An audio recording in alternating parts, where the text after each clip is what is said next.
Good morning friends. Doctor Balakrishnan கோவையிலிருந்து. எப்படி இருக்கீங்க? எல்லாம் ஒரே ரெய்னியாக இருக்குது 2-3 நாளாகவே.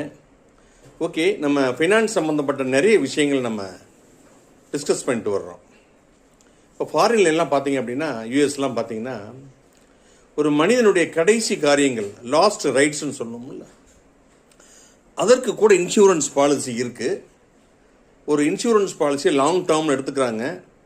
அந்த கடைசி நேரத்தில் கஷ்டப்படக்கூடாது.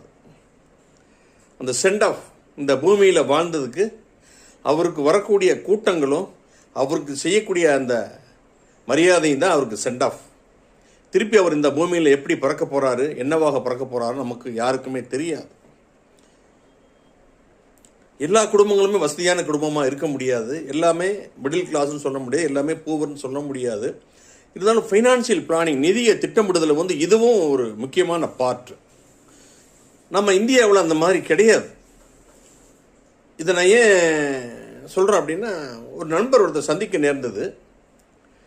அவர் சொன்ன வார்த்தைகள் எனக்கு ரொம்ப சந்தோஷமாகவும் ஆச்சரியமாகவும் இருந்தது. சார், நான் எனக்கு 70 வயதாகுங்க சார்.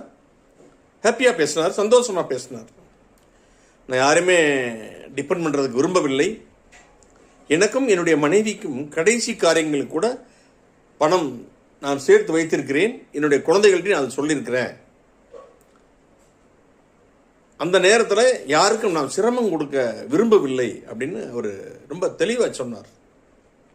பட் இது ரொம்ப சாதாரண விஷயம்தான். ஆனால் நம்ம நாட்டில் யாரையும் கடைப்பிடிக்கப்பட்டதில்லை. நிறைய மிடில் கிளாஸ் ஃபேமிலியில் பார்த்தீங்கன்னா, நம்ம இதில் சில சம்பிரதாயங்கள் இருக்குது. சம்பிரதாயங்கள் பார்த்தீங்கன்னா, கடைசி நேரத்தில் பார்த்தீங்கன்னா அந்த ஒரு வாரத்துக்கு சாப்பாடு செஞ்சு போடுறது, சீர் சனத்தி, இந்த மாதிரி நிறைய விஷயங்கள் நம்முடைய பண்பாடும் நம்ம கலாச்சாரம் நமக்கு ரொம்ப முக்கியம் இல்லை. யார் எந்த மதத்தை சேர்ந்தவங்களாக இருந்தாலும் முக்கியம். அப்போ பார்த்தீங்கன்னா போட்டிகளும் பொறாமைகளும் வருது. நீ செய்ய நான் செய்யின்ட்டு இத்தனை வருஷம் குழந்தைகளை பெற்று சீராட்டி பாராட்டி தன்னுடைய உயிர் உடல் பொருள் ஆவியும் அத்தனையும் செலவு பண்ணிட்டு கடைசியில் அந்த அம்மா அப்பாவுக்கு செய்யும்போது சண்டையும் சச்சரவும் பிரச்சனைகளும் வருது. ஸோ இந்த மாதிரி செஞ்சிட்டாங்க அப்படின்னா எந்த பிரச்சனைகளையுமே இருக்காது. சந்தோஷமாக இதுதான் நடைமுறை வாழ்க்கை. நம்ம எப்பவுமே நம்ம கிராமத்தில் சொல்லுவாங்க, 5 வயசில் அண்ணன் தம்பிங்க, 10 வயசில் பங்காளின்னு சொல்லுவாங்க. அந்த வார்த்தைகளை கேள்விப்பட்டிருப்பீங்க. நம்ம நிதர்சனத்தை புரிஞ்சுக்கிட்டோம் அப்படின்னா நமக்கு எந்த பிரச்சனையுமே கிடையாது. சரிங்களா? வாழ்க்கைங்கிறது சந்தோஷமாக இருக்கும். சரிங்களா? ஸோ இதுதான் ஃபைனான்சியல் பிளானிங். கடைசி காரியத்தை கூட பணத்தை நம்ம சேர்த்து வச்சுக்கணும். ஒரு இன்சூரன்ஸ் பாலிசி அட்லீஸ்ட் எடுத்து வச்சுக்கணும். நன்றி, வணக்கம்.